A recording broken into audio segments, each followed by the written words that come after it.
A obesidade é hospedeira de diversas doenças, incluindo diabetes, colesterol alto, hipertensão, inserindo a pessoa na rota do infarto.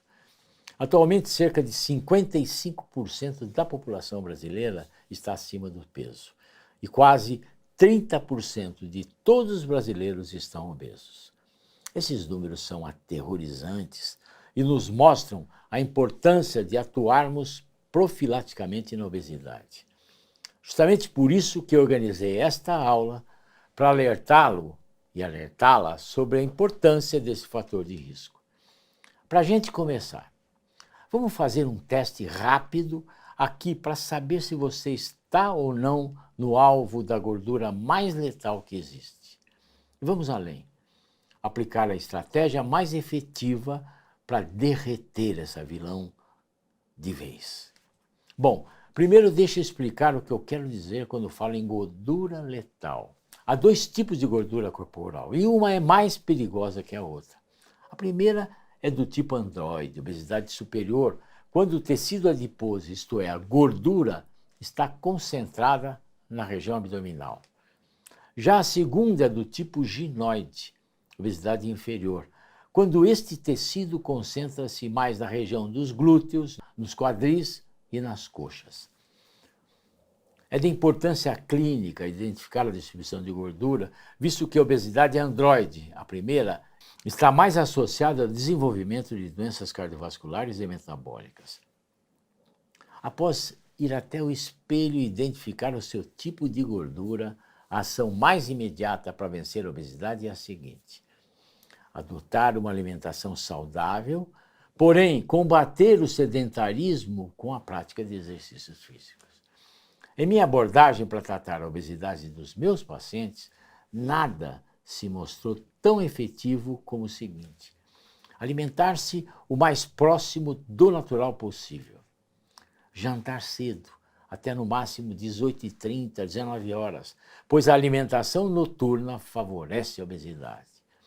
Escolher qualquer atividade física, pois o melhor exercício que existe é aquele que você faz. Caminhar ao menos 30 minutos por dia em passos de chuva, aquele passo rápido, e não naquele passo de shopping, né? Que você vai olhando as vitrines, vai andando devagarzinho. Adotar o jejum intermitente.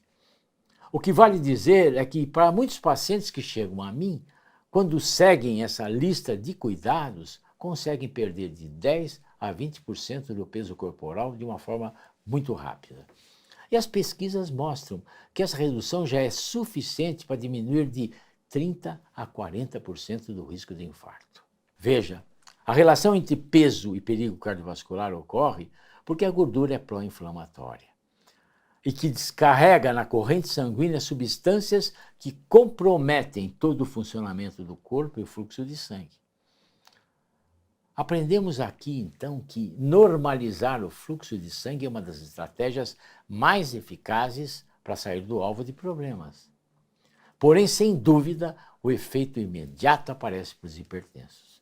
Estudos mostram que a simples diminuição do peso e da circunferência abdominal já interferem positivamente na pressão. Além do peso na balança, outro indicador que revela o risco do peso excessivo no coração é a circunferência abdominal. Isto ocorre porque a medida da barriga mostra como está a distribuição de gordura no corpo. E quando aumenta a circunferência, indica perigo iminente para as doenças do coração. Por falar em circunferência abdominal, vamos medir a sua? Então pega lá uma fita métrica, passe essa fita em torno da sua barriga, relaxada, na altura do umbigo. Certifique-se que a fita esteja na mesma altura e não esteja enrolada em parte alguma. Faça isso na frente de um espelho. Veja o número que dá. Bom, o indicado é o seguinte, olha, vocês vão ver bem acima aqui no vídeo quais são os limites que existem para mulheres e para homens. Bom, caso você ainda acredite que emagrecer possa ser um grande desafio, saiba que apostar em uma alimentação anti-inflamatória e mediterrânea, como ensino aqui, deixa o processo bem mais fácil, bem mais natural e orgânico. E além da alimentação mediterrânea, também é importante que você conheça e planeje adotar uma das estratégias mais eficazes para o emagrecimento. Eu falo dele, o jejum intermitente.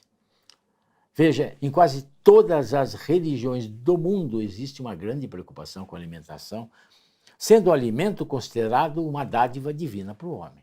A importância já está também mais do que comprovada pela ciência. São inúmeros os estudos que mostram que dietas baseadas em legumes, frutas, verduras e peixes, que têm como base a dieta do Mediterrâneo, são importantes para manter a saúde física, emocional e espiritual. Hoje em dia, alguns estudos já comprovam que, além de uma alimentação saudável, é necessária uma dieta de poucas calorias para viver mais e melhor. O jejum intermitente, que ajuda a emagrecer e também tem sido um dos segredos da longevidade. Só para citar alguns benefícios do jejum: aumenta o foco e a disposição, melhora a qualidade do sono, aumenta a disposição, auxilia a função renal e, claro, ajuda a emagrecer. O aumento da prevalência mundial da obesidade e suas complicações e a limitada eficácia a longo prazo de algumas das abordagens terapêuticas tradicionais tem levado a esforços crescentes na implementação de novas estratégias de tratamento. Entre eles foi proposto o jejum intermitente. Jejuns vêm sendo feitos há séculos pelas sociedades humanas por motivos práticos ou religiosos. Jejuar mais de 8 a 12 horas melhora a cetogênese, a lipólise, além de ativar as defesas intrínsecas contra o estresse metabólico e oxidativo. O período de tempo entre as refeições também pode desempenhar um papel no controle do peso, uma vez que ritmos circadianos alteram o metabolismo de lipídios e glicose e vias inflamatórias.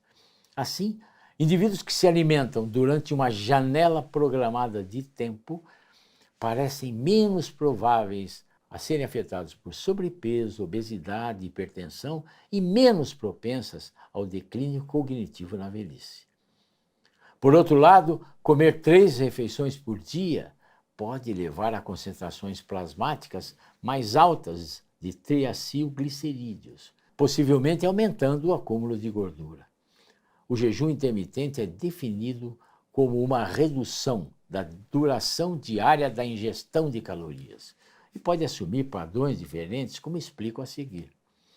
Dias alternados: um dia de jejum total, ou 800 calorias, alternados com dias com comida livre, que a gente chama de dias de festa. Jejum em períodos do dia: uma dieta no qual o sujeito deve alimentar-se somente das 8 às 14 horas. Jejum 5x2, 2 dias da semana, não consecutivos, fazer jejum de 13 a 16 horas. E nesse dia, restringir a ingestão de calorias em pelo menos 25% das suas necessidades, ou consumir até 800 calorias.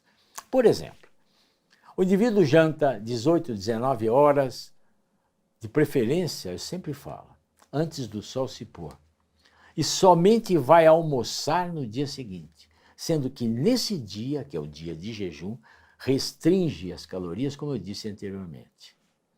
Eu uso sempre esse protocolo com meus pacientes, pois ele é muito mais factível, né? Eu peço sempre para iniciar no domingo e na quinta-feira. Estudos relatam que ao adotarem esse tipo de jejum, os pacientes emagrecem, a resistência à insulina e o colesterol diminuem. Além disso, eles relatam melhora do humor, diminuição da raiva, pois acredita-se que haja uma liberação de serotonina e de endorfinas, que são neurotransmissores do prazer. Eu gosto muito de recordar uma situação que aconteceu após eu dar uma aula sobre jejum intermitente para os colegas estagiários da unidade de cardiogeriatria do INCOR. Um dos estagiários assumiu o jejum intermitente e um ano depois contou-nos que tinha reduzido o seu peso em 30 quilos e que estava andando de bicicleta nos finais de semana, subindo a serra de Campos do Jordão. Isso mostra que o jejum intermitente é uma excelente proposta para você não somente reduzir o seu peso, mas também para adotar um estilo de vida saudável. Espero que você tenha gostado da aula de hoje. E fique atento quando uma nova turma do Rejuvenesça for aberta. Até a próxima aula.